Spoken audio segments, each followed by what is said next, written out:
Hello guys, আমি এখন মাছের ডিম রাঁধবো। আগে কখনো রাঁধিনি, সেহেতু জানি না কেমন হবে। তারপরও আমি রান্না করব। দেখতেই পাচ্ছ সব রেডি মশলা রাঁধুনির কিনে নিয়ে এসেছি, আর পেঁয়াজ মরিচ আর মাছের ডিম।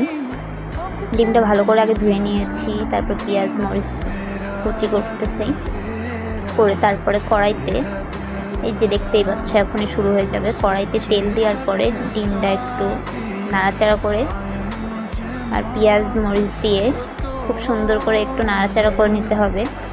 তারপরে হচ্ছে গরম মশলার গুঁড়ো, জিরের গুঁড়ো, ধনিয়ার গুঁড়ো দিয়ে অনেক সুন্দর করে মাখা মাখা করে নিয়ে যখন জল কমে আসবে তখন একটু জল দিয়ে একটু 5 মিনিট জ্বালালেই হয়ে যাবে মাছের ডিম তৈরি। এ দেখো আমাদের হয়ে গিয়েছে, কিন্তু আর একটু শুকাতে হবে। তা আমরা একটু শুকাই নেব। শুকানোর পরে দেখাই দিব তোমাকে কেমন লাগছে তোমাদেরকে।